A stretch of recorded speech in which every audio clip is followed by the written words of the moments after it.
Hello and welcome into Betting Life's pregame college football betting show. I am your host, Thor Nystrom, joined as always by NBC Sports' Eric Froton and the coach, Gene Clemons. Later in the show, we will be joined by CFF Godfather Mike Bainbridge to talk about player props and DFS. And throughout the show, we will be getting to your audience questions. If you're on YouTube, you can type those in right beneath us. You wouldn't mind clicking the like button as well. That would help us out. We are also live streaming on Twitter right now. So if you wouldn't mind sharing that link, help us get the word out there. We'd appreciate that as well. Gentlemen, we got a loaded card today. I'm super jacked for today. Like, I really think we're going to get some chaos today. So I want to dive right into it. Let's begin with the game of the day. Ohio State hosting Indiana, a game with absolutely enormous implications, and a game where we have seen this line drop as we have moved closer to game day. Was 13.5 earlier this week, was holding steady there. Then we got the news that Seth McLaughlin, Ohio State starting center, had been lost for the season with an injury that he sustained in practice. A decimated Ohio State line taking another big shot there. Recall, this is a team that had already lost their left tackle for the season, and then they eventually shifted their left guard, all Big Ten left guard to left tackle. You've had a bunch of shuffling here. Now they're going to shift one of their starting guards to center, the starting guard that was starting at center last year. So you can think of Ohio State's offensive line now as 4 guards and then the right tackle. That's the situation they're in. This line has dropped all the way to 10.5. Gene, with all that being said, the upstart Indiana Hoosiers heading to Columbus today. Who do you like in this game?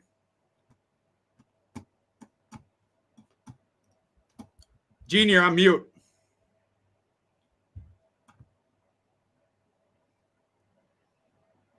Froton, you want to go? Yeah, we've all been there, Gene. No problem, buddy. With Indiana and Ohio State, obviously, I want to talk about how the trajectory of this line is actually taken, because it opened at 11.5 and quickly dipped in the 10.5 range, kind of briefly. But you saw around like Tuesday, Wednesday, it actually spiked up to that 13.5 mark, which is where I fortunately took it. Wasn't sure if it was going to climb over the 14, but like you said, with the offensive line questions there for Ohio State, with the fact that they played a couple close games this year against opponents, specifically Nebraska, I want to say, which was a 1-score game, against an opponent that I feel is below the level of Indiana. I think Indiana can play with Oregon, and that was obviously a close game for Ohio State.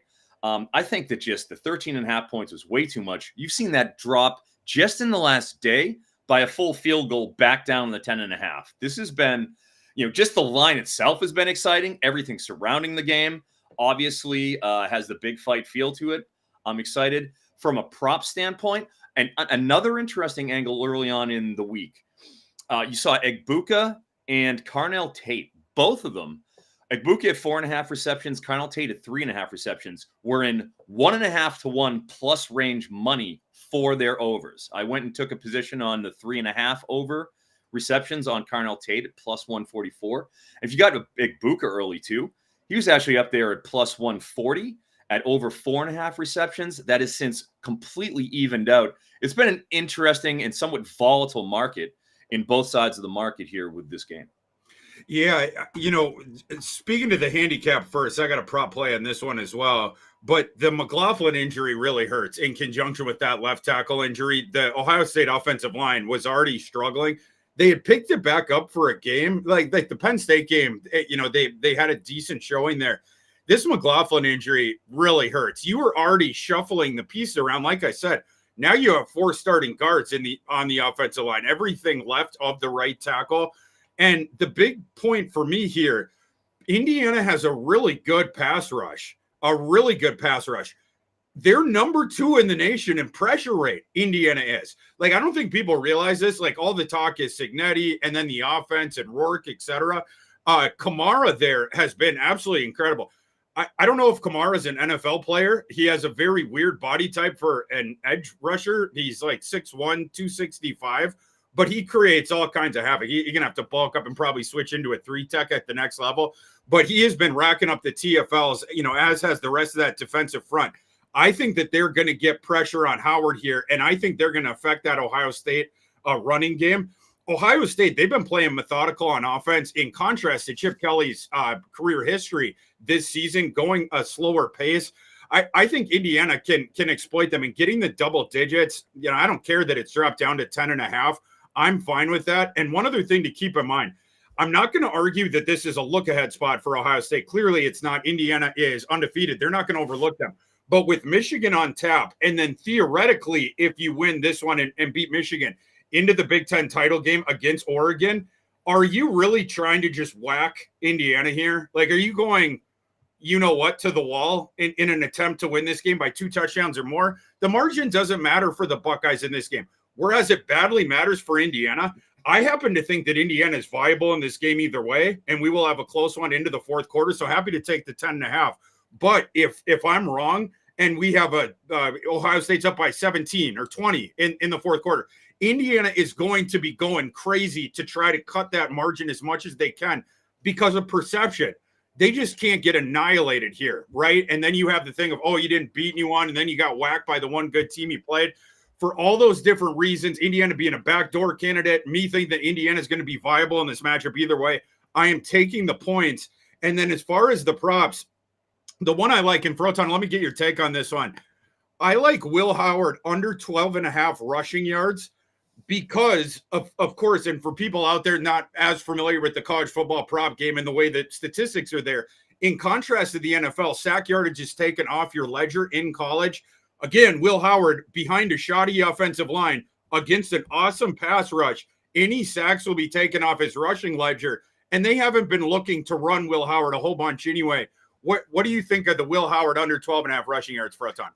Well, I think that it opened up at 13.5 and actually spiked to 15.5, and that's where I took it on that under as well. I'm sorry I forgot it. I have like a million plays today. Because it's 2 weeks before we end. I'm like, I have to get as many as I can in here. Froton called me yesterday and said, someone needs to stop me from betting props this week. And he goes, I called the wrong number. Yeah, I called the wrong. Sure did. I was like, sorry. My Rolodex was obviously mistaken. But that being said, I have this play as well. If you look at the trajectory of Will Howard, especially at that 15.5 number, he's only cleared that 3 times all season. One of them was Akron. But in terms of, real teams, just twice, So I took this. I took the under 15.5. There's a reason why it's dipped down to the 12.5 because he's hit 14, 13, and 14 against Nebraska, Oregon, and Michigan State. But as you mentioned, Thor, last game did not get sacked at all. 2 games before against Purdue, he got sacked 1 time. I think Indiana is going to be coming after Will Howard a little bit for this sure. Game, making this a very difficult. You can't take an over position. You got to attack that offensive line. You got to test it. Yeah, they're going to be coming. They're going to be coming. Let's get Gene back in here. Gene, what are your thoughts on Ohio State, Indiana? Oh, damn, he's unplugged again. Gene, we can't hear you. Oh, Gene, we had technical difficulties, brother. I don't know he was in the pregame show. we'll get Gene back on here. But let's move to the next one first. Ole Miss traveling to Florida, excuse me. This one has gone up to 13. Another one where we've seen line movement. This one is going the other way. It was Ole Miss minus 10 earlier this week, now minus 13. On the injury front, looks like Trey Harris. I never know with Ole Miss because whereas most of the SEC coaches take the injury report seriously, mandatory in the SEC, which, by the way, we need to get for the rest of the conferences. But whereas most of the coaches take it quasi-seriously, Lane Kiffin just uses the injury report to troll people. But so you can't super-duper trust it. But that being said, they say Trey Harris is good to go for this week. They've said that before. Will it actually be true here? Florida has gotten healthier in recent weeks. This line now at 13. Froton, where do you go on this one? Do you have any prop plays in this one? Yeah, well, I mean, Florida, as we've talked about for all season on this show, is one of the easiest defenses to hit large magnitude pass plays on. And we're playing Ole Miss here, which hits large magnitude pass plays. And Trey Harris is back. He's off the injury report, which is what we like to hear, because then you can have no shenanigans, right? Because it is mandatory. Don't put it past Lane. Don't put it past Lane. Don't put it past Lane. I understand. Yeah. We have an 89.5, 88.5 is right what we're looking at for Trey Harris across the board.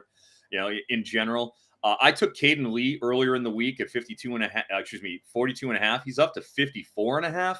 I wonder how his reps are split now between him and Jordan Watkins in the slot position, because we've seen Antwain Wells take pretty much that outside wide receiver 2 spot. He isn't listed for whatever reason. I'd love to take a position on him, but I think I liked Jackson Dart when he came out at 285.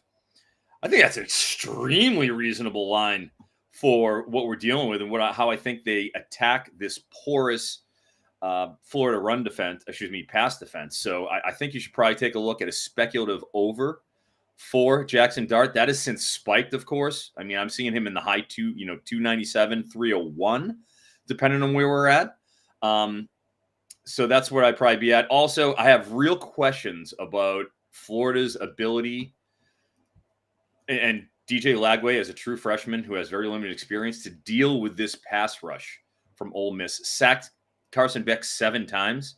Like, is DJ going to be running for his life after getting knocked out of 2 games ago with a hamstring injury? I think that's probably worth a speculative underplay as well, even though I do like the overall projection for DJ Lagway. To your point about the Florida pass defense against Ole Miss passing offense, Dio, the Florida defense 94th in passing marginal explosiveness against. Ole Miss is top 5 in passing explosion. I wonder, Froton, what do you think about Jackson Dart, longest completion, 45.5 yards?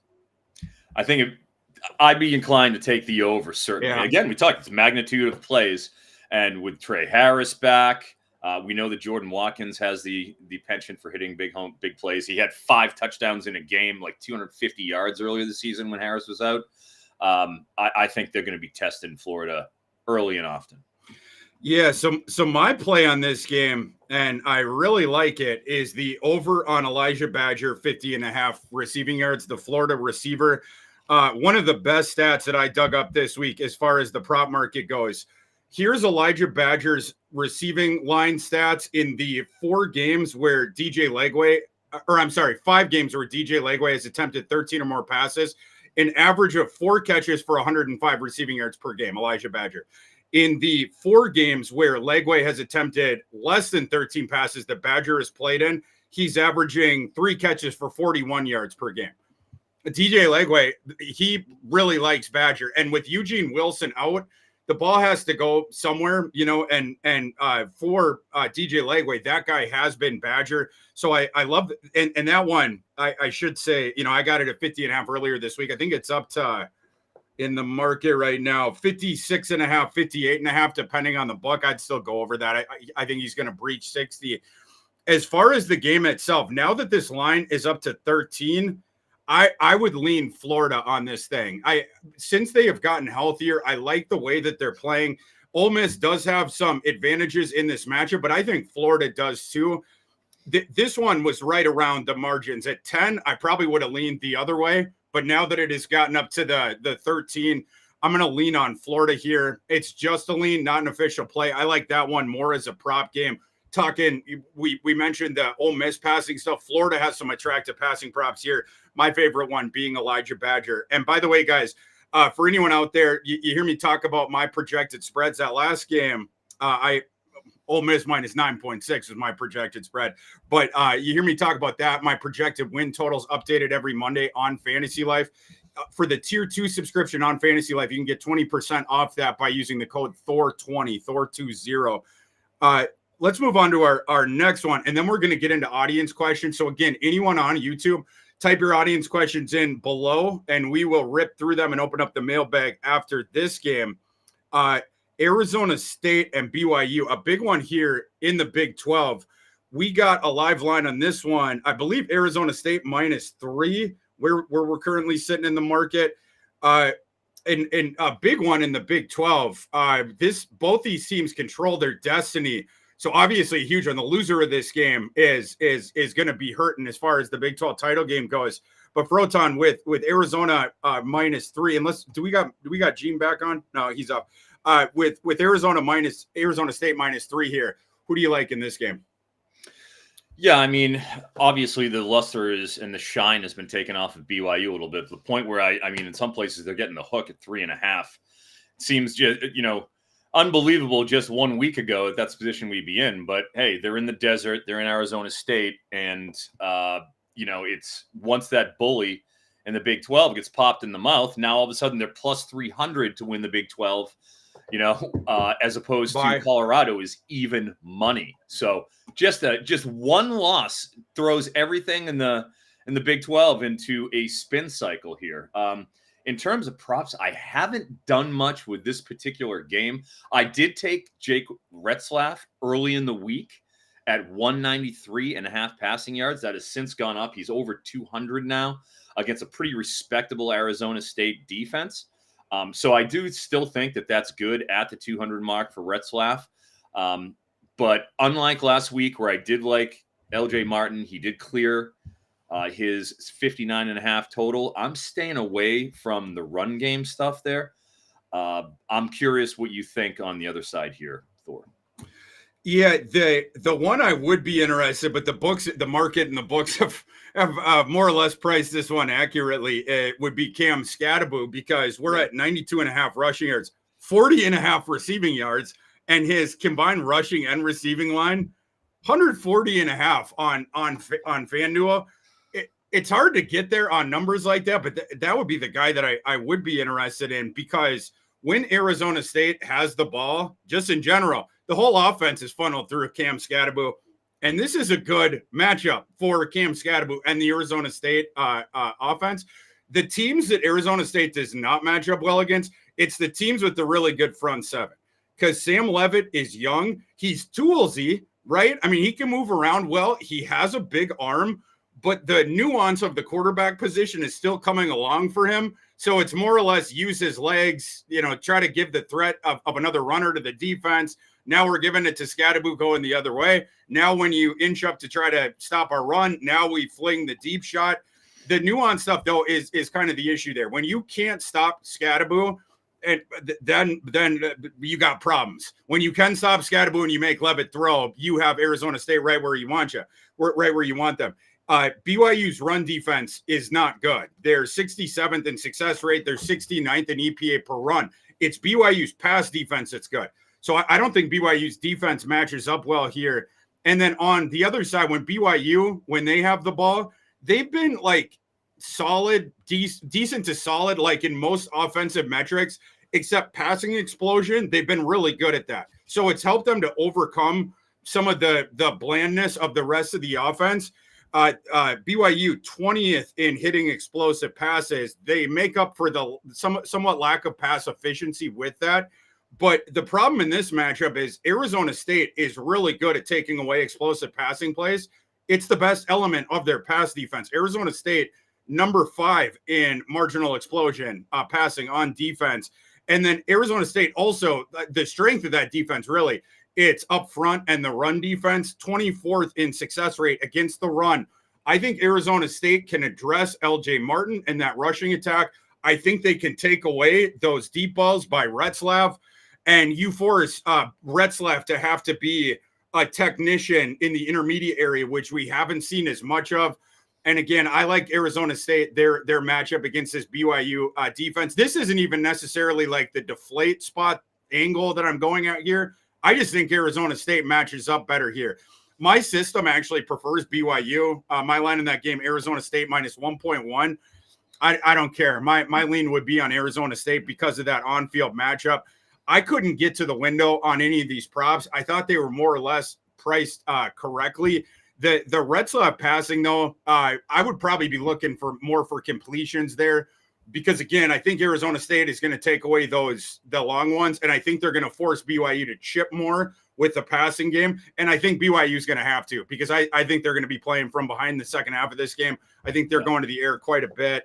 Yeah, and we've actually seen that line, like I mentioned with Retzlaff at 193 is what the open was. I'm seeing 214, 215s now, which materially changes that situation, of course, because I think they'll be behind too. 29.5 passing attempts for Retzlaff. What do you think about that one? I think it probably goes over. I think there's going to be a competitive game, as we discussed, and when that's the situation, he's gone 218 has been his magic number this year in terms of yardage. He had it 3 times in the past 5 games on the nose, 218. So I do think in the more competitive games, you see him throwing more, and I think that's what we'll get. Yeah, that's where I'm at with it. Yeah, so let's open the mailbag for the first time today. Appreciate everyone the questions. Keep getting them in there because we will get to them throughout the show. And your DFS and player prop questions, when we get Mike Bainbridge up here top of the hour, we will dive deep into those. And Froton again told me that he has more props this week than any other week. I know Bainbridge is going nuts in the prop market. I got a lot of them too. So we will, top of the hour, we will get deep into that. And any player prop questions, yeah, please type them in, and we will dive deep there. Okay, let's open the mailbox. First one of today, we have a question from Mason Moody. Mason, I love this question. He says, what do we have for Froton's Stairway to Heaven play this week? This needs to be a weekly statement. From your lips to God's ears, Mason Moody. Froton, what is your ladder to heaven this week? You got some? Oh, I got problems this week. I got a little excited. I might even put too many out, but I've got a few leans on the ladders. Yeah. Number one, we will start off. Jacoby Jones, wide receiver, UCF. Put him out here as an over last week. He hit the goods, but now UCF, who are they playing, Thor? West Virginia, baby. Our favorite. Target them. Our favorite secondary. Ooh, you're so every week. Blessed. Ring it up. Oh, the second to last week of the season. And here we are, UCF, West Virginia. We know Dylan Risk wants to throw a little bit. So I actually like. Feeling risky, Froton? I am feeling risky. The game of global domination, risk. So I think we get some global domination, at least over there against the Mountaineers. Jacoby Jones, I think you take his 90-plus receiving yards as a ladder. It's plus 340. You're getting 3.5 to 1. If you're feeling real wild, 110-plus is plus 650. But I think that 90-plus pretty good at 3.5 to 1. And then on the other side with his compatriot, Dylan Risk, if you go 275-plus on the passing yards, which he did in his first start, you would be plus 320 money. If he goes over 300, which he almost did, he came 6 yards short of that, you get plus 650. So similar pricing there between Jones and Risk in terms of the scaling between the 90 and the 275. I'm also going to go over there to this game, right? USC, UCLA. I will be in attendance. Luckily, it's a 7:30 West Coast kick. So I know where you're going with this. I'm already in. Oh, okay. Yeah. Jaden Mayava. Let's go. This kid is a gunslinger. I don't know if you guys got to watch the game last week, but the throw he made where he was rolling right and heaved it 40 yards downfield that was caught by Deuce Robinson is something that just is not in Miller Moss's skill set. I have been pretty rough on Mr. Moss this offseason and season, so I'm very happy to see Jaden Mayava at 300-plus yards, which, keep in mind, even during the milquetoast explosion-free Miller Moss era, we're still hitting 300s in just about every game with him. You have a decidedly more downfield-oriented passer, 50% more. So Miller Moss is thrown in downfield at a 10.3% clip. First game, first couple games with Mayava comes in, he's throwing over 15%, 20-plus yards downfield. It's a 50% increase right out of the gate. I just think that 300-plus yards at plus 340, again, there's that magic sort of what I look at is that 3.5 to 1 multiplier. I love it at 300-plus. And I'm going to also pair that, since we do have a correlation between the the wide receiver and quarterbacks, I'm going to go and toss in Mekhi Lemon.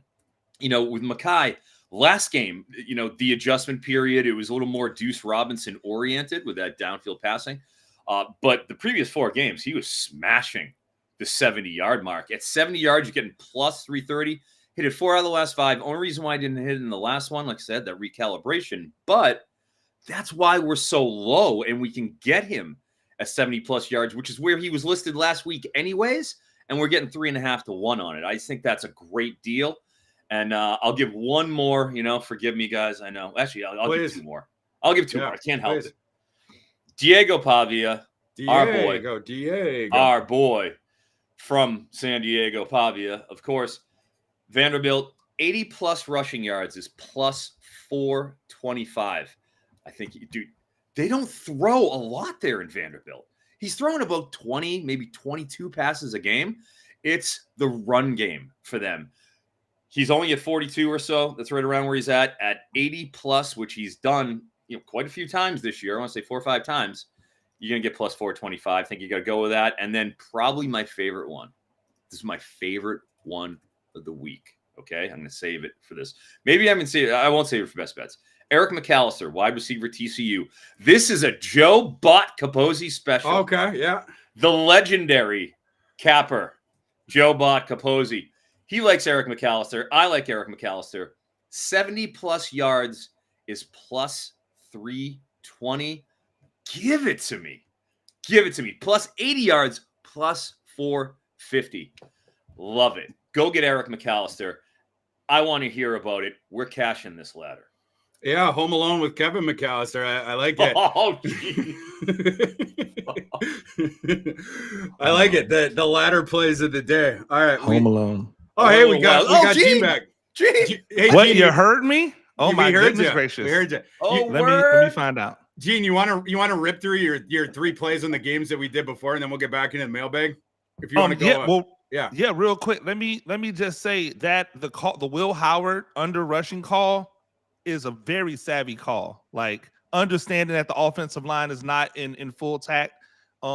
The fact that sacks count against your rushing, I think that's a very savvy call. And if you have a single game parlay that you could put together and stack that on top of it, that is a beautiful little extra trinket. I will say, because I'm really intrigued by this Indiana game, I just don't see Ohio State beating Indiana by double digits. I don't know about you, Thor, but yeah, this line popped up while Saturday was still going on.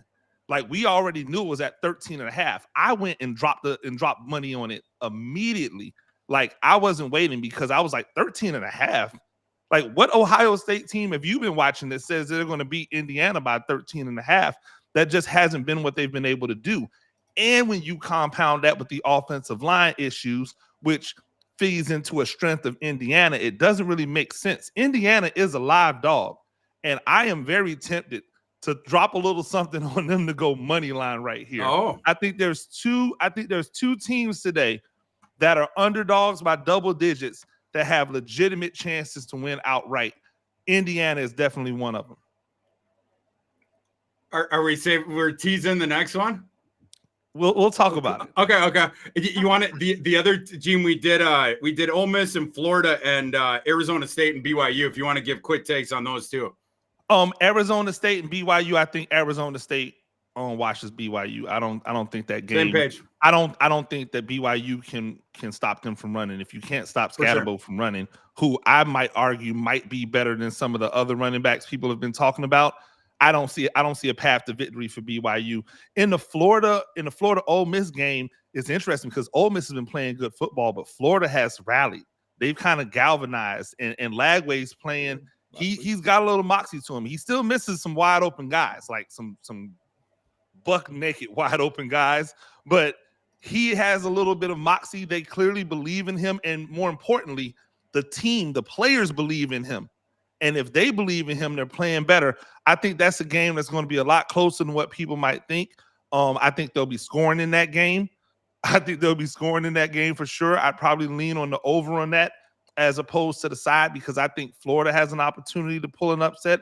I think Ole Miss has an opportunity to pull away by double digits. I think that's how wide the gap is with the disparity of these teams. Like, you don't know what you're going to get from either side, and how the game script plays out will definitely determine how that game goes. But I think there'll be points to be scored in those games. Yeah, in that game.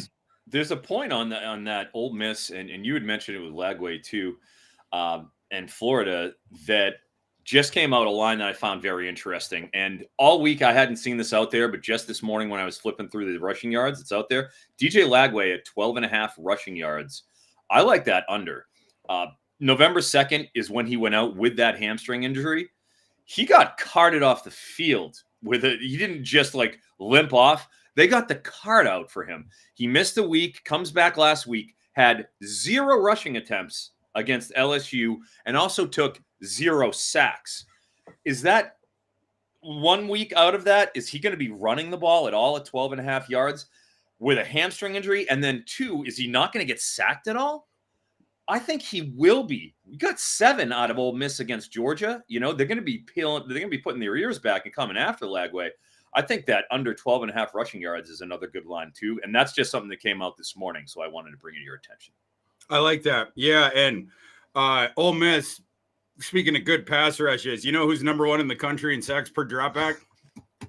Who, sir? That would be the Rebels. That would be the Ole Miss. It would be Walter Rebels. Nolan and company. Right. That's right. We'll get back into the mailbag here. Our friend Mike Huseman asks us, Jacksonville State, the fighting Rich Rods, -5.5 at home against Sam Houston today. What are your guys' thoughts? My line on this game is Jacksonville State -6.4. That's probably where my lean would be. I also, the total 57.5. I would also lean the under there. Would be my 2 leans on that game. Boys, you guys have any thoughts on this CUSA matchup? Yeah, I think that Jacksonville State, like I said, the Fighting Rich Rods, I mean, just a punishing rushing offense is what you look at with them, and just not just that, like they're able to control the game and just impose their will on their opponents. 39 points per game, and you're going over there against Sam Houston, who is going to have to score with them. Sam Houston's been winning with D. They're only allowing 20 points a game. Okay. Yeah. So they love to run too. Yeah, absolutely. They're fine with playing slow. Yeah. But their pass game is like 117th, I think, in terms of what their overall competency rating is. Not good, Bob. Are you going to be able to score with Jacksonville State with that team profile, especially if they get down quick? Maybe they're down 10-0, and you got to try to play, the catch-up game. I don't think they're built to do that. Yeah, I would agree. I would agree 100% there. I think it's interesting because when Sam Houston was at the FCS level, they were an offensive juggernaut. They did not carry that offense up to FBS. No, not yet. They changed, and it's almost an entire change of identity, right? And what they've been able to do since going up to the FBS level. So I think this is a bad place for them. I like Jacksonville State in this game. Yeah, it's just grind with them. And when they get out of their comfort zone, which will probably happen at some point in this game, they'll have to open it up a little bit. But unless we get a couple pick sixes here, my favorite play in that game would be the under. I think that number is set too high. Next question. Jake Elliston says, good morning. Good morning, Jake. Any thoughts on BC against North Carolina? School near and dear to Froton's heart.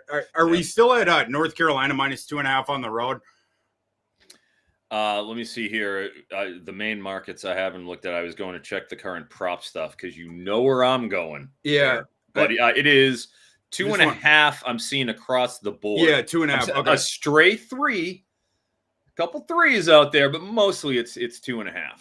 And our boy Mac Brown announcing he's coming back today. I don't know, I mentioned this on the show with Claudia earlier this week, but I don't know if I've ever seen a coach in September tell the team I'm going to consider walking away from the team if you guys don't turn this around. 2 before the season ends, be like, yeah, I'm coming back next year. So I don't know what's going on with Mac right now, but maybe that will galvanize the team. My line on this one is NC -4.9. I like what Bill O'Brien's doing at BC, but he clearly doesn't love the parts that he has yet. I'll be fascinated to see, assuming that he sticks around for another year, you'd have to assume what he does in the portal, because now that he has his sort of sea legs under him, I think you're going to see a lot of changes with the offensive personnel there in the offseason. I don't think they're quite there yet. With that line under 3, I would lean UNC. What are your guys' thoughts? Yeah, on my side with the props and what have you, just keep in mind, a lot of instability with BC as Bill O'Brien gets, like you said, his personnel in there. And someone who will not be on the team for BC next year is our friend Thomas Castellanos. Sure won't. He is not going to be on the team. He won't be on the team today. I'm about to say he's already gone. Yeah. Already out of there. He said, "C'est la vie." When they said that he wanted to take a couple of days away from the team to sort through his feelings of being benched, it was like, bye-bye, Thomas. Yeah. Sort through his feelings. Yeah, he sorted through them all right. He won't be around. It'll be Grayson James. So, you just have a little bit of upheaval in that passing game. And while obviously they played SMU last week, UNC has played better. Yeah, I got to give them some credit. They have done a little bit better over the course of these past few weeks. And given the potential horrible weather situation. You know, it's interesting. Obviously, I'm from the Boston area. This will be in Boston. I was told by a couple of my friends that it hasn't rained. They like basically hadn't seen rain in 3 months up until yesterday, and that they got it all at once is what they were saying over the course of the past couple of days. So the weather is very bad there. It's torrential, and you have Lewis Bond. Word is Bond. I like to call him Gold Bond.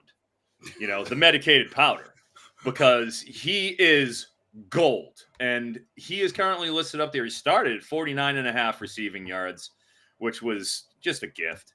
Down to 44.5. ESPN bet 42.5. It looks like over at Caesars, FanDuel isn't even daring to list them anymore. All right. So if you can get yourself a heaping piece of Gold Bond, get it. Especially best line I'm seeing is 45.5 on Sleeper. If you're in the parlay markets, take that under. He's cashing that. To Froton's point about the weather, we got the forecast 44 degrees. Lovely. It says, what time does this game kick? We're early afternoon. 66. Yes, this is a noon kick. Yeah, 66% of rain. And here's the more topical thing. We got, in addition to the rain there and the cold temperatures, winds of 18 to 20 miles per hour right now. Great. Delightful. That is, we're going to be knocking down some passes there. I mean, should we just start banging all the unders in the passing game? You don't want any part of being in this Boston wintry mix weather. I'll just tell you that much. It's why I lived in San Diego for the past 2 decades. We got Grayson James at 229.5 and your boy Jacoby Miswell at 212.5. Oh, Miswell. Oh, Miswell. Yeah, nah. Man, it's not going to work guy, for him. Got to go under, right? I am really unhappy with Miswell. But yes, under. Yeah, as a guy who's played in Massachusetts at this time of year when it starts getting nasty and messy out, it is absolutely impossible to catch passes in this type of stuff. It's wet, it's clingy, it's windy. The ball starts moving, doing random stuff in the air. It's really difficult for the receivers in this type of environment. We got, I was just looking at a couple of the other ones. Kamari Morales, 31.5. Yeah, your boy Bond right now is 43.5. JJ Jones, 46.5. Yeah, we're take note. Yeah, we're fading those. Hampton is 118.5. They're gonna be giving them the ball a lot. I wonder, we got a lot of them? Yeah, we got rushing attempts up for Hampton. Let me check. Not on Prize Picks right now. I'm looking. They will be giving him a metric ton of carries. But yeah, those would be the angles in that game. Might rushing attempts listed, unfortunately. Probably a prop game. Just fade all the passing in that one. Yeah. Don't get cute here. Throw a blanket over it. Don't get cute. Especially Bond, though. Ol Garcia asked us anything to take advantage of in BC with bad weather. Yeah, I think we just hit that one. Nick Bauer asks us thoughts on Virginia plus 11. Anyone got any plays or thoughts on the Virginia game? Yeah, fuck that offense. Oh, gee, sorry. Yeah. Anthony Calandria, 3 interceptions last game, gets pulled for Tony Muskett. Wow. You can't back Virginia right now. Bless your heart for that plus 11 suggestion. You have a stomach of cast iron steel. I cannot watch Castellanos iron steel. Castellanos iron steel. Sorry. Where do you buy that at? Amazon Prime Days are this. Prime Days. That's exactly where. It's SMU minus 11 at Virginia. My line's right around there, but yeah, I have a hard time trusting Virginia right now. And SMU, obviously, everything to play for, but they're rocking too. I'm at SMU minus 10.5 on that one. My system leans towards the over. I think I probably would too. SMU is going to put up plenty of points on Virginia. Their shoddy defense, and Virginia, at least, and maybe it'll be in garbage time, but I think they can return some fire here. So I would go over that number. That number's less than that Jacksonville State game. I don't know. I'd have the SMU Virginia game 5-8 points above the other one, but that's just me. Gene, do you have any thoughts on this one? Yeah, I just love what SMU's doing. Locked up your coach. You don't have to worry about him jumping out and looking. Everybody's going to be focused in. The coaching staff probably are going to get a little bit of a bump as well with their salaries that comes with that head coaching, re-sign.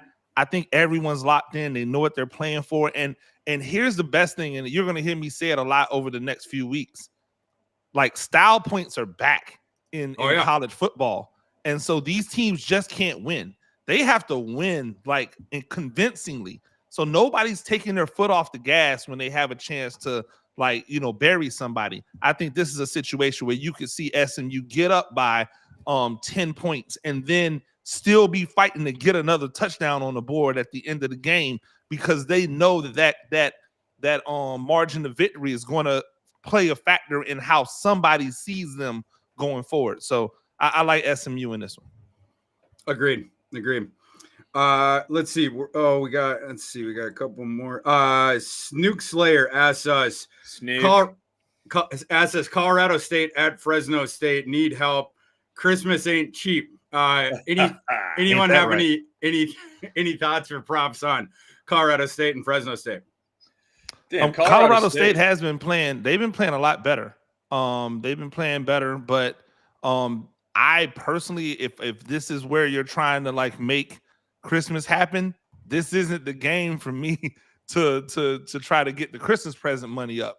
I think that this is a game that could go either way. Colorado State hasn't really been playing a lot of teams that are good since they played Colorado earlier in the year. So they've been kind of living off of a bad schedule.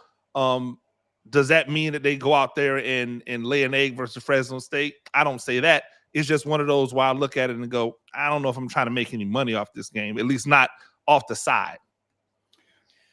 Thoughts? Yeah. Well, when it comes to, like you said, with Colorado State, they've kind of reformed their image from the air raid, Mike Norvell, Matt Mummy, sort of a identity, to now the run-oriented.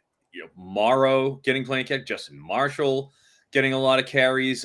It's just been a strange metamorphosis to see what Jay Norvell has become from Nevada to Colorado State. But the fact they are so run-oriented, I think, is a good thing, because Fresno State's pass D is really good. I would say it's what they do best. 5.5 yards per pass. It's fourth in the country. So that is not going to be the way to beat them. I like the fact that Colorado State, I think, will be imposing themselves on the ground. Can they? I mean, they've won 5 in a row. Certainly the momentum's on their side, whereas, you look at Fresno State, lost 4 out of their past 6 games. Mikey Keene hasn't taken the step I was hoping he would take this year. I'm going Colorado State. Love it, boys. We'll get back into the games now. But anyone out there in the audience, if you're on YouTube, keep typing those questions in, particularly player props and DFS. Going to get Mike Bainbridge up here in 15 minutes, and we're going to roar through those deep player prop card today. So we got plenty to give you guys. But let's get back into the games. The other one that I'm most looking forward to today is Notre Dame against Navy in Yankee Stadium. Got a live line on this one of Notre Dame minus 14.5. I saw there was times where it was around 14. The 9-0 Black Knights coming off a bye here, but they've only beaten 2 teams that have more than 4 wins. And that was ECU and North Texas. Gene, you are our resident military. Yes, expert. you are. The stimulus package stimulated the economy all fall long. You're the guy to go to here. Can Army keep this one within 2 touchdowns of Notre Dame? Hey, and shout out to you last week for that Air Force call, keeping the stimulus package going. Oh, yeah. That was clutch. By the way, I like Air Force again today. Yeah. I don't know if people know. I love them today as well. Rallying. It's a great matchup for them today. I look at this Army team though, right? And I just have to look at correlation. We talk about Army not playing anyone, but who has Notre Dame really played? Like, who has Notre Dame played that you go, oh my gosh, like they're a juggernaut? Bad schedule. They've been beating up on bad teams the same way the Army's been beating up on bad teams, regardless of what level, except Gene, this year to date, Notre Dame 78th strength of schedule SP+. Absolutely. And that's where I come in at.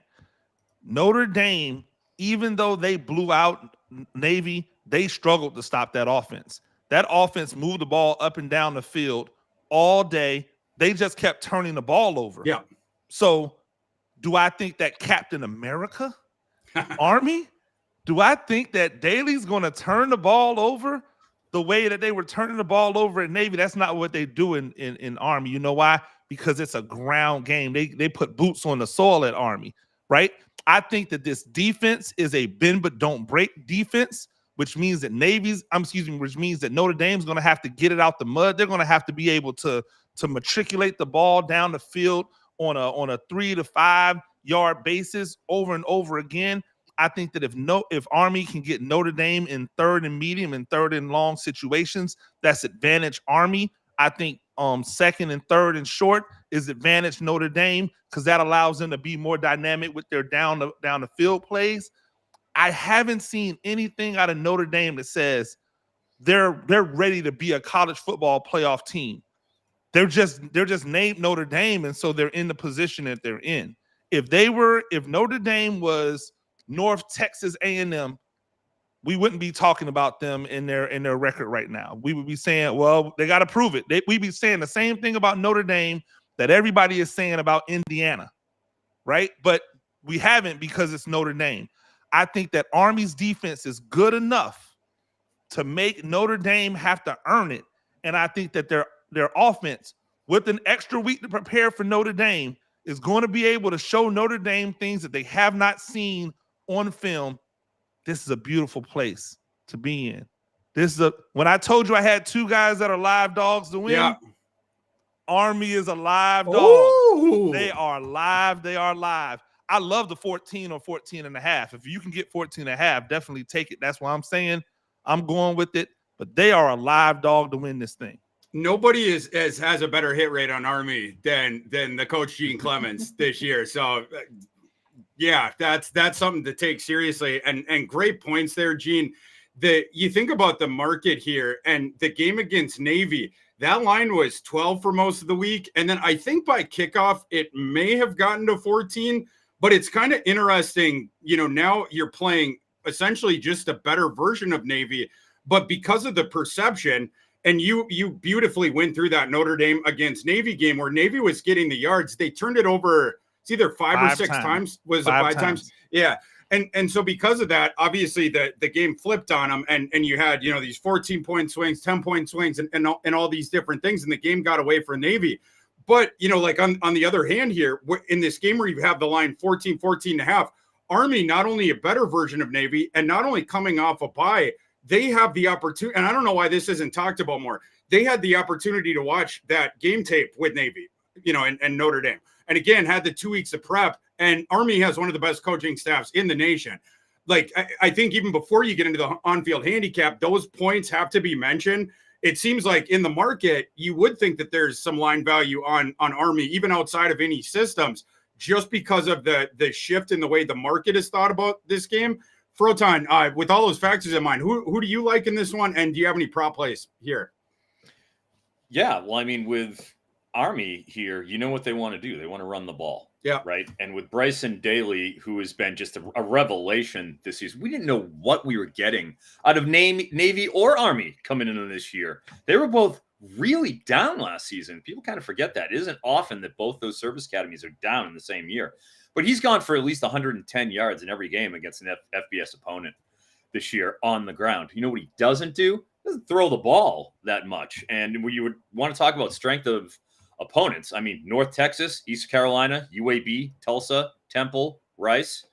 Are you excited yet with Army's schedule? All right. They're throwing the ball in single digits every game. Last game against North Texas, threw the ball 4 times, completed 2 passes for 15 yards. They haven't played a secondary that even sniffs Notre Dame. I don't care if Benjamin Morrison's on the field or not. I can't see a scenario where Army is dropping back and saying, all right, we're going to be throwing the ball around here against Notre Dame today. I don't care if they're down. You're putting the ball in the air against that secondary, and you're going to be risking interceptions, turnovers. That's not how Army rolls. I think that's a dangerous situation. I don't think they're going to want to put themselves in harm's way. You're seeing Bryson Daly's passing yardage. He opened at 80.5. I'm seeing a range of 71.5 on Caesars and domestic markets to 77 as a high at FanDuel. I would hit that FanDuel 77.5 under on Bryson Daly's passing yardage. Do you like any other ones in that one, Froton? You go under on Daly. Any others on the Russian side there? Yeah, see, it's tough. We got the Jeremiah Love explosion last week where he went, completely nuclear. I obviously think that they'll be running him, but we'll also see plenty of Riley Leonard. We'll see the number 2 running back Price, of course. I mean, I just think it'll be a little bit of disparate, and obviously with a slow pace to the game. I feel like it's kind of an underscript for Leonard on the passing yardage, but it's not an official play. So I punched into a parlay calculator. If you parlayed, to Mean Gene's point before about with both Indiana and Army, if you went the money lines on both those, it's a little better than 25-1. Take a little nibble on the 25-1. Indiana and Army both winning outright. I agree with Gene on this. Like I would take the points with Army. So when Notre Dame's on offense, Army's defense, it does not allow explosive plays. Number 2 marginal explosion. You can nick them with efficiency a little bit. Army's 56th. So Notre Dame does have the pathway to offense here, of course. Army has the solid pass defense, no pass rush. And Notre Dame's offense is super efficient, 15th in EPA per play. They're not explosive. But I think when Army has the ball, they also have the path here. I think that you're going to have a lot of rushing success on both sides. Army is number 1. This crazy stat, but Army is number 1 in the nation in both EPA per run and EPA per pass. Of course, they don't pass as much, but when they do, they can hit those downfield explosive plays. Army runs more than any team in the nation, as both Froton and Gene pointed out, and they're explosive when they go through the air. I think that they match up decent against this Notre Dame defense. Notre Dame has an elite pass defense overall, number 1 in EPA per dropback for Notre Dame defense, but their run defense not nearly as good, 58 success rate, 123rd stuff rate for Notre Dame. So I think Army's going to get their yards on the ground. And then the other thing is Notre Dame's pass defense, they do give up explosive passing plays, 58th in that, 68th in that. Again, those are the ways that Army generates offense. I think that they match up pretty well here. They're not looking for the passing efficiency that Notre Dame reliably scuttles. They just aren't. And they can keep that pass rush at bay because it's hard to ever pin your ears back, of course, because you're sitting back against the run. I would take the points there. Next game, and we got to get through these last 2 ones quick so we can get Bainbridge up at the top. Texas minus 20.5 again, or 20, I guess now, against Kentucky. I'll kick this one off so we can go round robin real quick. I'm on Texas. Texas needs the style points. Kentucky has been injury ravaged as all get out. They are getting Deion Walker back in this game, but 2 of their other defensive tackles now are out. They have multiple linebackers who have been out. They've had injury issues in the secondary. And then on offense, Kentucky, it's the run first thing, and then they go methodical back to the line, really slow pace. Texas is going to pull away in this one, and Kentucky's going to have to eventually pass. When they do, you have a bad quarterback in Vandegrift throwing into one of the nation's best pass defenses. I'll lay whatever number with Texas. Gene, you agree with me? Absolutely. I don't think this one's going to be close. I think Texas is able to snowball this game. It starts off, and then they just kind of incrementally pull away until the dam breaks, and we're off to the races. Agreed. Froton, any thoughts on this one? Yeah, I have some thoughts. I'm a little upset with you, Thor. Look at how you're talking about Brock Vandegrift. Yeah, your boy. Very disparaging of Mr. Vandegrift here. I have a lot of respect for Brock Vandegrift. Vandegrift rules, as you said. Oh, I have so much respect for Brock Vandegrift. I am pounding the under 25.5 pass attempts. Oh, yeah. Ooh. Yeah. Last game against Murray State, threw the ball 19 times. 2 games ago against Tennessee, 17. Against Auburn on October 26th, 17 times.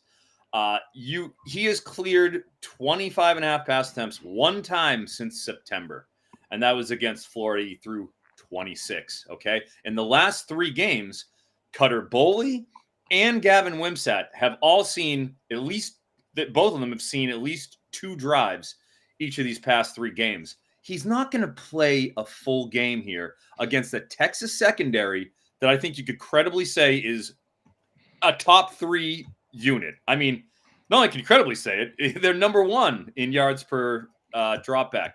Number 2 in EPA per dropback. Number 2 in passing success rate allowed. Is Brock Vandagriff going to be the one to go out there and dissect this Texas defense? I think it would be a horrible decision for them to go and assume that they're going to be able to move the ball in the air through this Texas defense. No way. No way. You're going to see another quarterback come in. I'm upset about last night. I thought Hudson Card would go under his passing attempts. I am calling for Ryan Walters' job as a result of the loss. And I'm going to make up for it with Brock Vandagriff's under 25.5 pass attempts. Let's get it. And we'll get back. We have more of the passing attempts to go through of guys who are like on the line to get benched. And when Bainbridge comes up, we'll dive deeper into that because there's a lot of values on that pass attempt board. Guys, just a couple minutes for this one. So we got to go quick hitter, unfortunately, with Bainbridge coming up in 2 minutes because we got the Kansas Fighting Jayhawks. You knew I was going to get this game onto the show sheet today.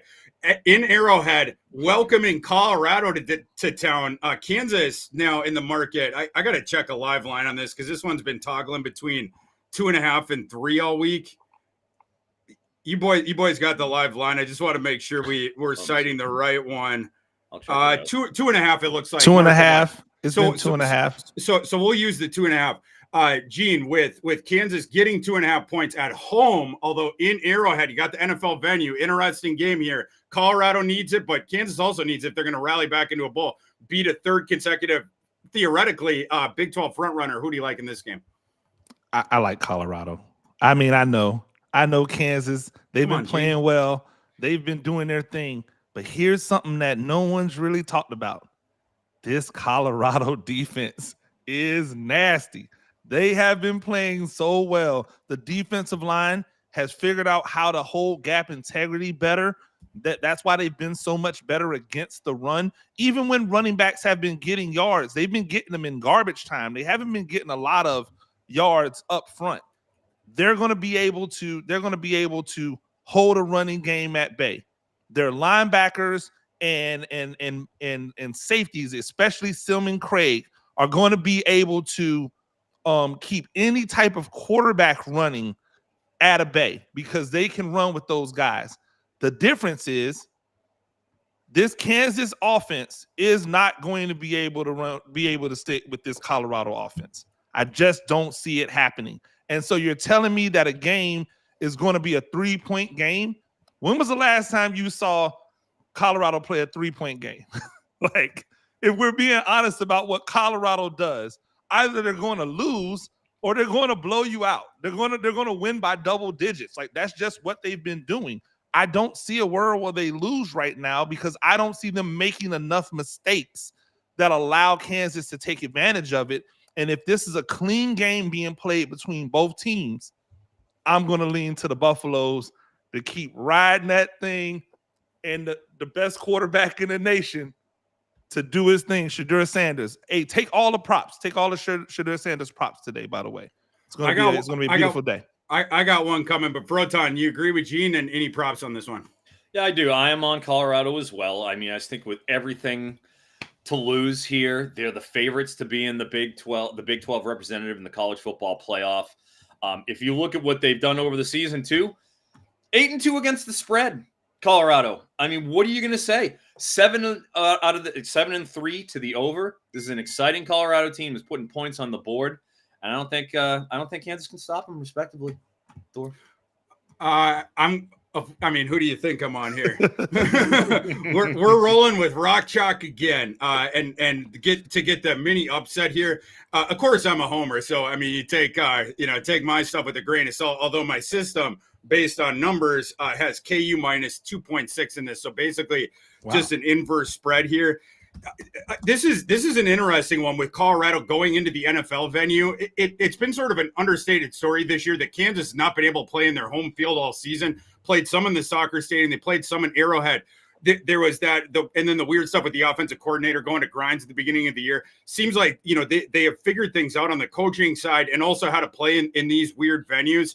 Shedeur Sanders is going to have to put the ball. I mean, that's just what their offense is. They're going to throw.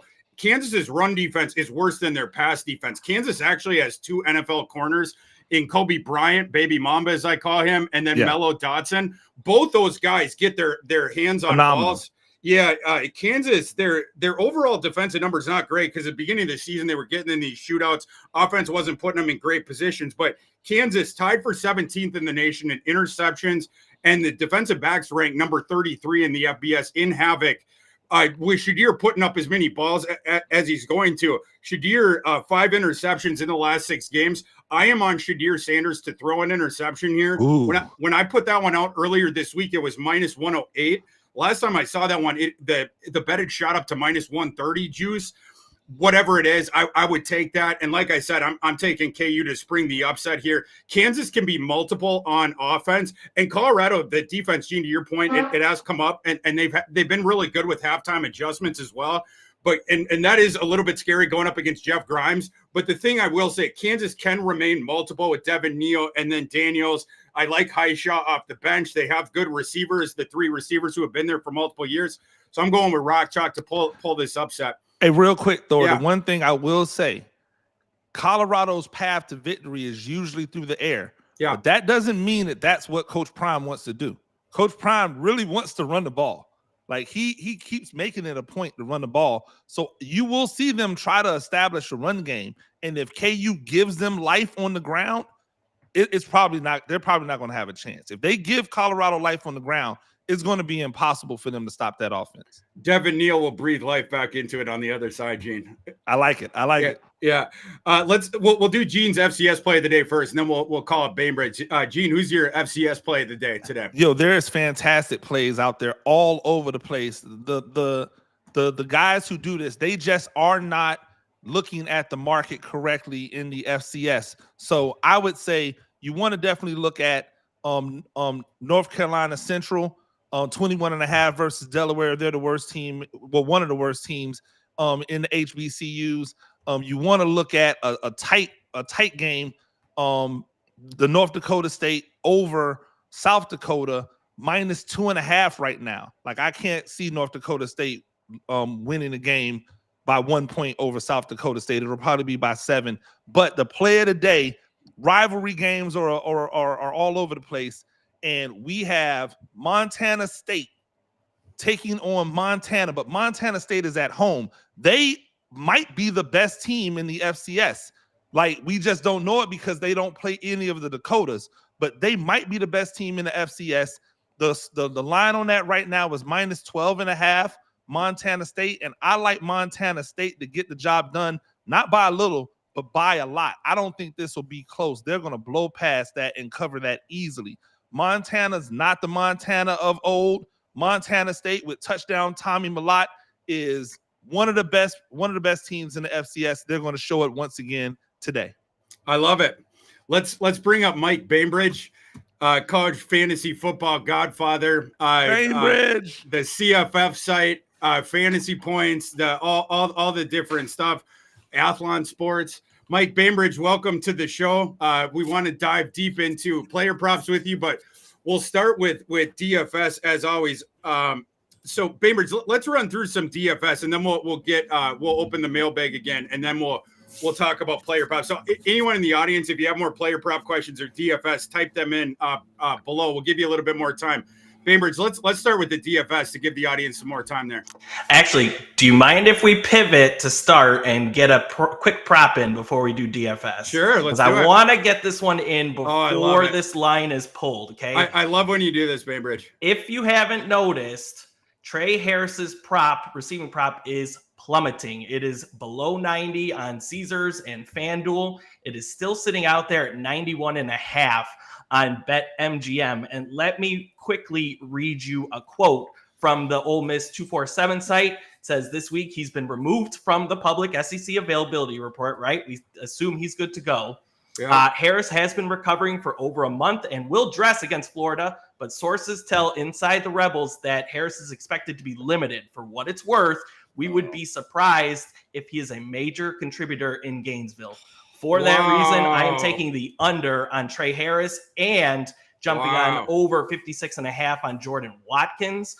He is the primary beneficiary if Trey Harris is limited, which it sounds like he will be. So if you want to wait for confirmation in like these pregame reports, that's fine. But I think you'd have to act quick, right? Because that's gonna go bye-bye on the sites if we get some reporting, additional reporting. Bainbridge, are you trying to say that Lane Kiffin is not being honest on the injury report? All right. Shocker. Well, he's playing, right? So he's off the injury report. He's playing Lane Kiffin style. I would also say take a look at Caden Lee's over too. He was 44.5 he opened at. I think he's 53.5, 54.5 right now at the moment. He is, in terms of percentages, the most explosive player in the SEC in terms of 20-plus yard plays as a percentage of his catches. I'm a big Caden Lee guy. I actually took him, as Bainbridge knows, his over earlier in the week at 44.5. And now that we get a limited Trey Harris, oh my gosh. Yeah, both of them. Also, just saw a report come over that Billy Edwards is splitting snaps. He's on FanDuel. Yep. Oh my gosh, we got to get him in. And Bainbridge. Oh, yeah. Bainbridge, and against an Iowa. Give me a live play right now, Bainbridge. Get on FanDuel. Give me one. I already did it. Yeah, let's go. Oh God, I hope the people get to see it live, direct. I love it. Let's go. Love it. Bainbridge, let's get into those DFS plays. Where do you want to begin? I'll hand it over to you. Yeah, I think the core builds just are pretty easy this week. Shedeur Sanders. There's not really a lock quarterback this week. So I will go with a guy that scored 20 fantasy points in all but one game this season. I just the safest floor you can get in terms of quarterback play. So I like Shedeur Sanders as my top QB build. There's very little risk in that. And then this one is, I think, pretty obvious. He's going to have heavy exposure, but there's for good reason. Taj Brooks, 8,900. You got a guy that has rushed for 100 yards every single week, facing the worst rush defense in the country, right? They allow Oklahoma State allows 60 more rushing yards than the next closest Big 12 team. So I think that one's pretty straightforward there. A couple mid-tier plays. Jordan Tyson, this is something about football that I just don't understand. Arizona State throws to one single player in Jordan Tyson. Yep. Yet why aren't we double covering? Why aren't we triple covering this guy? They're not throwing to Melquan Stovall or whoever else Arizona State has as wide receiver. They're throwing to one guy. He's got 35% of the target share. It's only 6,500, so I like Jordan Tyson this week. Yep. This one I think is an interesting play that would be a contrarian play against the field. Miami and Wake Forest. We all know about the Wake Forest secondary, atrocious, right? So people are going to spend up for Cam Ward. Bad. We saw last week with North Carolina, I think a lot of us were kind of jumping on Jacoby Criswell props, maybe J.J. Jones props. Misswell. Yep. Omarion Hampton went another 50 burger, right, in terms of fantasy points. Yep. I think Miami's going to be able to run the ball quite well against Wake Forest this week. So somebody like Damian Martinez, everybody's going to go towards the Miami passing game. They're going to be able to run the ball in Wake Forest this week. So I like Damian Martinez at 6,100. And then a couple bargain bin plays. Hudson Clement for West Virginia. Very hit or miss type player, only 4,100. But Traylon Ray is out for the season. So Clement is solidified now as West Virginia's wide receiver 1, only 4,100. And then at Texas, Matthew Golden, 4,400. 5 touchdowns in the last 3 games for Golden. He's kind of emerged as their wide receiver 1. So like that, 4,400, can't beat it. Love it. Boys, should we get into we'll open up the mailbag first, and then we'll start hitting the ones that we have not gotten. Okay, let's see here. Chunk the Deuce says, does Draylon Miller go off again today, or do y'all think Jimmy Horn has healed up from tortilla toe? Anyone have thoughts on we just talked about that Colorado-Kansas game, but Draylon Miller, Jimmy Horn, anything down the line there? Froton, you got anything there? Dude, that was Draylon's touchdown last week was a pretty awesome play. I don't know if you guys got a chance to see that, but dude. Of course. Oh, of course. Yeah, I'm sorry, Gene. Come on now. You did. I wasn't talking about you. I knew you saw it, but man, that was a man-sized play. That was legit. So, I mean, I think it certainly is in play. Whether or not I'm betting his over, I am not currently at the moment because Draylon Miller, it's not like he has a consistent track record of being able to bounce it. But man, after seeing that, I'm I'm projecting more like next year of get me my Dynasty Draylon Miller shares right now. So the future is bright is how I'm kind of evaluating Mr. Miller. Incredible play last week. Yeah. Love it. Okay, next question here. Matt Hudson says a whole lot of Colson Loveland over 4.5 catches. Colson Loveland, that Michigan game. Anyone thoughts on that? Froton, you play any Loveland today? Dude, I didn't play any, but man, I 4.5, extremely reasonable. We got a 5.5 earlier in the week on Tyler Warren. I'm not sure we sticking right now, but the value of the tight ends as opposed to, I feel like the receiving yardage, which is a little bit variable, you can get some pretty good value on those over receptions on tight ends. I'm fine with that. Sure. Mike's the Michigan guy though, so yeah. Remember, do you have any thoughts there? Yeah. Well, quick story. Eric, every single week, asks me about a game featuring a school from the state of Illinois where I can't bet. So I don't even look at that game, even though it's featuring my Michigan Wolverines. I can't bet any state schools in Illinois, Eric. Yeah. Yes. I'm Yeah, sorry. Eric. I didn't make the rules. It looks like on Prize Picks they're doing the thing where you can only bet the over on Trey Harris. So for whatever that's worth, The one-way line, the dreaded one-way line. Yeah, the demon pick. Yeah, I hate when they do that. I know. Yeah, I don't know. Yeah, the next question we got here, Sosa asks, should I cash out of my Travion Henderson 50-plus rushing yards?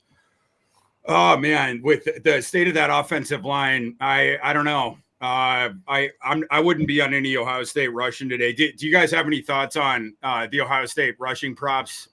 Henderson in particular here for Mr. Sosa. I liked it early in the week, when I was initially doing it. And then when the offensive line stuff started really coming out and started forming, I'm off. But that being said, I also did some film work on both Judkins and Trevion this week. I watched every single carry that each of them had. Man, Team Trevion. I like Trevion more than I like Judkins for NFL draft purposes. I can't help it. He's so smooth, so explosive. Oh my God. That's why I can't ever advocate an under, because he's going to get 11 carries. That's exactly his number. It's 11 carries. And gosh, he's so explosive. I can't fade him. If you got the 50, let it ride, but I wouldn't go and rebet, or I wouldn't advise to do it at the moment. Bainbridge, what's your projection on Harris today? Yeah, we got 62 yards for Harris or Henderson? I'm sorry, Travion Henderson. Yeah, we got 62. I got Trey Harris on the brain. My there bad. you go. Yeah. We got 62 yards. I know my other projection source has 60 yards, so I would just let it ride with the 50 plus. Okay.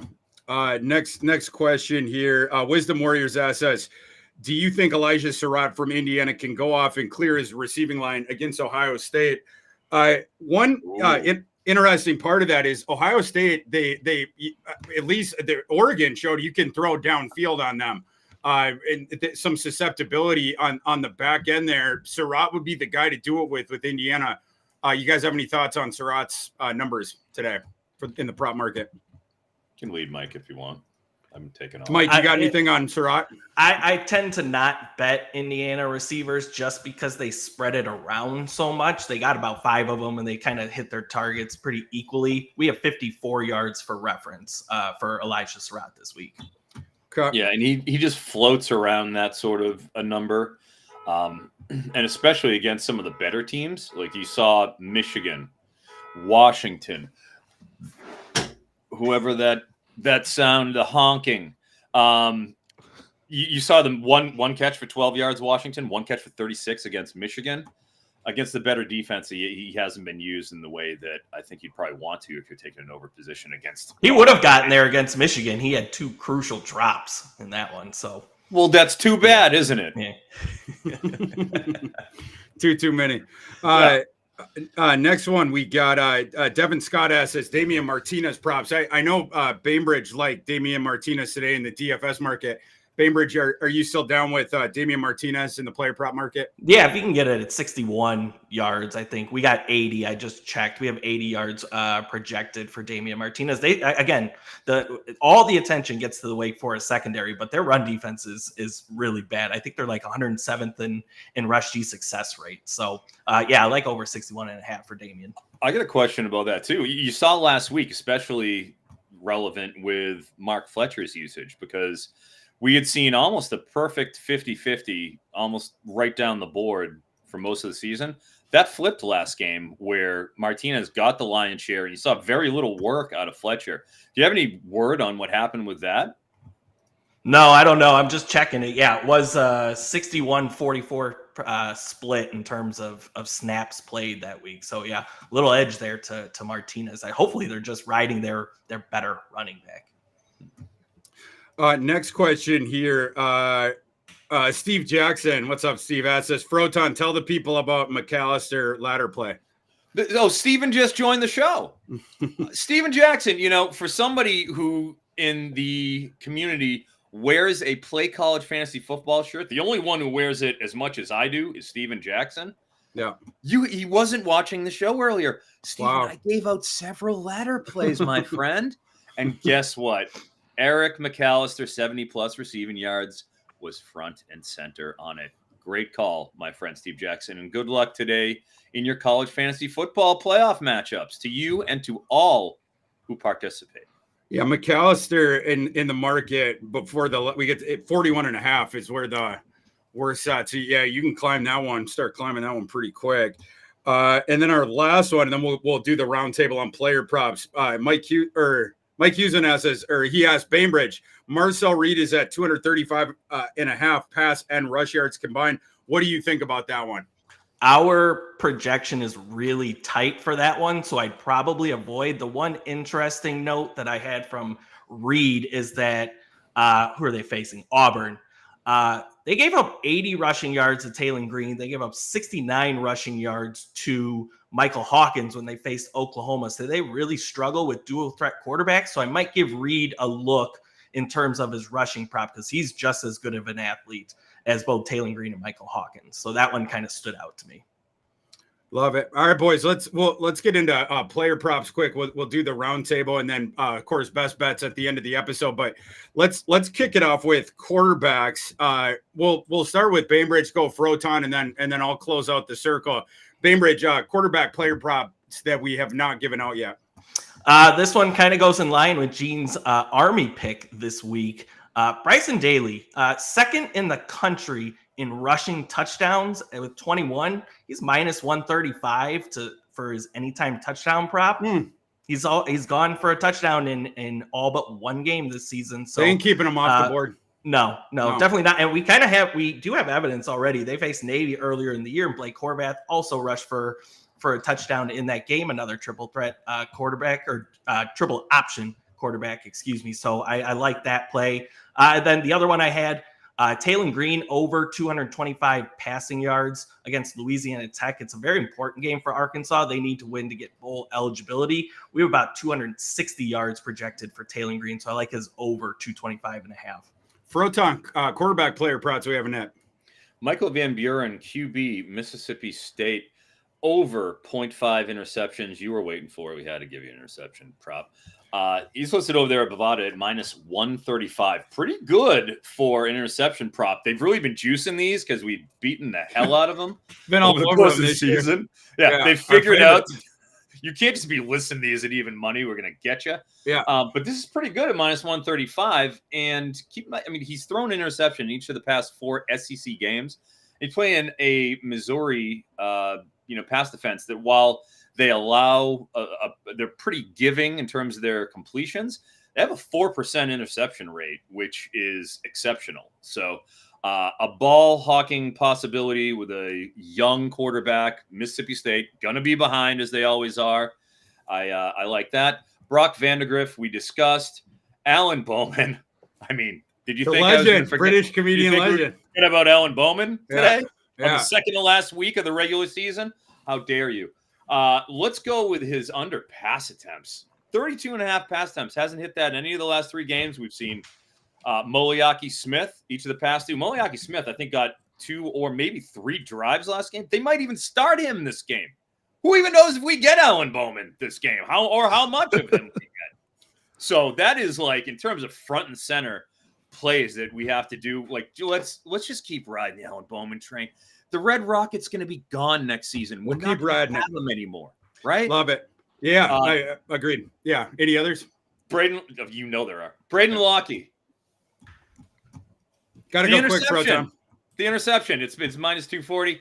But, regardless, I like the 31.5 pass attempts under. That's minus 122 over an ESPN bet. Why not? At this point, he hasn't hit that, I think, 4 of the last 5 games. And roll with it. Go. Love it. We've mentioned Mayava before. The over on May. I love the over on Mayava. Mayava is obvious. Yes. Yeah, he goes quicker with the passes, and UCLA, they're one of the worst efficiency pass defenses in the nation.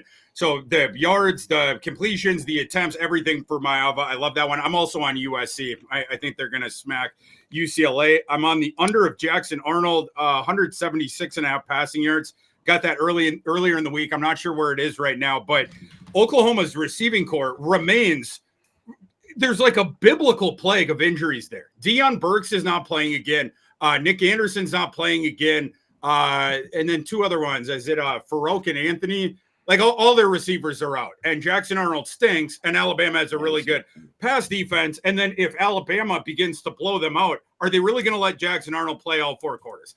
I don't know about that. So we're going under on that. And then Lady doesn't think so. Does she, Bainbridge? That was an agree. But yeah, and I'm under on the Bowman ones as well. Going to running backs, Bainbridge, running back player props. Yeah, not a lot. My top play is a running back for this week, so I'll get to that in a second. The one I kind of like is Star Thomas, 63.5 over at Caesars. He's averaged under 3 yards a carry over the last 3 games. 63.5 is probably a little high for him, so I like under Star Thomas 63.5. Froton running back plays. I have a running back as my best bet as well, I believe. So we can save that for the best bet. So we can save that others? For that, of course. And I tried to bet Khalil Mullings under 55.5 rushing yards. Bainbridge wouldn't let me. Kendrick Riscano, Arizona, under 30.5 rushing yards. Number 2 running back in Arizona. Look, I don't go crazy on it, but I took a flyer. I like Josh McCray, Illinois, over 53.5 rushing yards. If you can find it, it was on Underdog. I'm not even sure if it's even made it out to the domestics. And that'll do it. I got for running backs, Jam Miller under 50.5 rushing yards. The Alabama running back against Oklahoma. Oklahoma, by far their best thing, it's their run defense. And Jam Miller, even when they're in a neutral game script, there's the platoon thing. And then again, if Alabama blows them out, Alabama, they have the deep running back room. They're going to get some younger players onto the field. I don't see the path there. That line's come down a little bit, but wherever it is, I go the under on that. Also like the under on Desmond Reed, the Pittsburgh running back against Louisville. I expect Pittsburgh to be playing from behind the majority of that second half. And with the neutral game script in the first half, Louisville's run defense is a lot better than their pass defense. So I don't know the path there for Desmond Reed. And then Froton, this one will be near and dear to your heart. I'm surprised that you haven't mentioned it. We are fading Mr. Jaden Ott, your boy.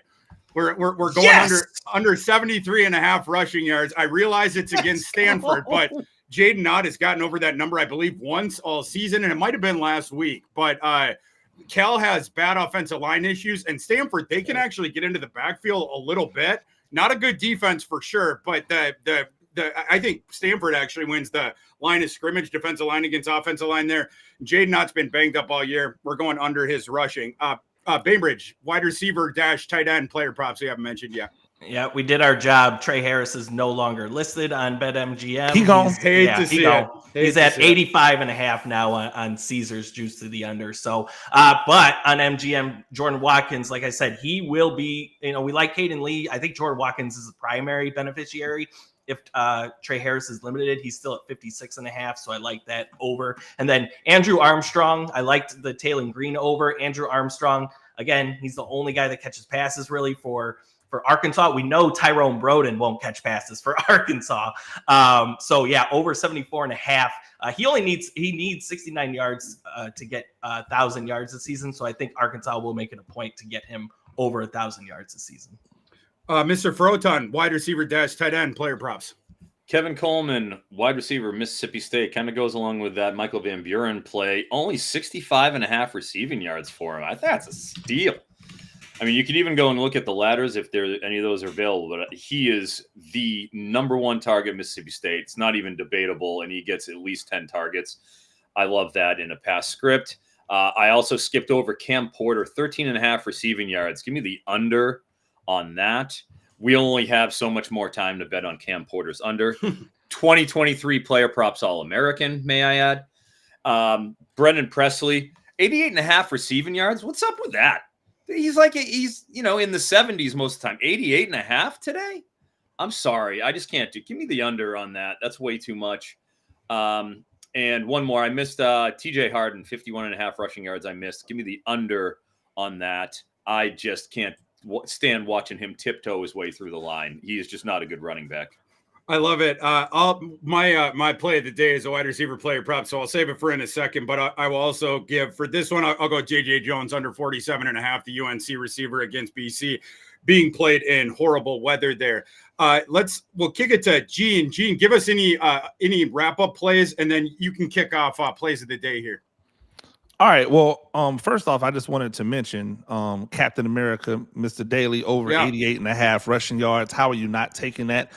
Even if you're playing on Prize Pick, the Demon pick is like at 112 or something like that. Like Horvath had 120 something yards rushing on 14 carries. If the game gets out of hand, Army's still going to run the ball.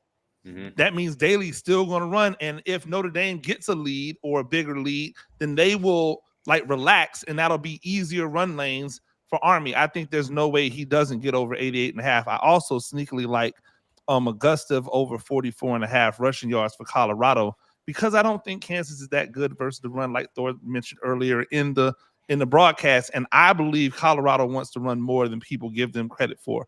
There's a lot of plays out there. Go over to FantasyLife, go to the bet tracker. Look at our best bets. I put a ton of bets up this week because there's just so much. There's so much bread out there. You got to go in. You got to go and check it out. We've been running really well this year. Definitely go over there and see all of the plays that I put in, that Thor puts in, that so many others at FantasyLife put in. If you're trying to win some money, that's the place to be. But I know everybody thinks that I'm going to go with a Service Academy play, but I'm not. Oh. I am, however, going to say that the Indiana money line and Army money line is not just something I'm saying just for the sake of saying it. I really and truly believe it. This is my slip right now that I have in. I've got a half a unit on Indiana and Army money line to win it. Plus 22.38. Let's go. Bringing back a G. We turning up tonight when Indiana and Army does the impossible and pulls off the upsets on the road. Indiana on the road. Army sneaky. Neutral site game. It's in the Bronx. So they don't even have to go to South Bend, Indiana to pull off the upset. Hey, listen, if you play this, remember, if you die, we died together. If you die, we died together. But if you eat, we're eating together. But in Valhalla. With that being said, my play of the day, I can't resist when two teams that don't play any defense but love to score get together. And that's what we have out here in these streets. North Texas taking on East Carolina. Neither team plays any defense worth a damn. North Texas, they have one of the highest pace of plays in all of college football. What does that mean? They score fast, but they also give the ball back to you fast when they score. They don't play defense very well, so you're going to get an explosive play on them and score some easy touchdowns, but that means they're going to get the ball back. I could see this thing easily topping over 80 points today. The last two games, East Carolina, 73 to Army, 79 to Charlotte. On the last two games for North Texas that matter, 75 to UTSA, 82 against Tulane. They just both give up points, but they both can score. And Both of them will be incentivized to play well. The conditions are good. It's not going to be any crazy conditions with rain and anything.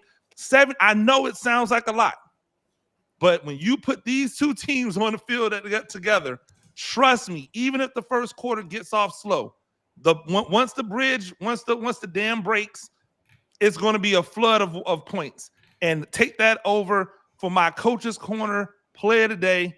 You can put it on the board. Yes. Love it. Bainbridge, your best bet of today. Yeah, we are going to make some dollar bills. Yes, we are. On Sean Dollar's under 43 like and a half. In the 6 games prior to the last 2 weeks. So the first 6 games, Dollars rushed for a combined 70 rushing yards as the RB2 behind Savion Red. All reporting is suggesting Savion Red is back today. They're facing an Air Force offense that is now controlling the line of scrimmage. They have the ball for over 40 minutes per game the last 2 weeks. I don't think Nevada is going to have the football. I don't think they're going to be able to run the football. Sean Dollars under 43 and a half rushing yards on FanDuel. Love it. Froton, your torpedo for the day. Roman Hemby, running back, Your Maryland Terrapins. Your My boy, I have placed a lot of wagers over the past 3 years. You on sure Roman have. More Hemby. than any human being on earth. I would argue more than any human being on earth. Yeah, Gotta I be. think that's maybe Capozzi. That's about the only one, maybe the bot. But yeah, that being said, a true crowd favorite. I mean, I would say Ring of Honor member in the Player Props Hall of Fame.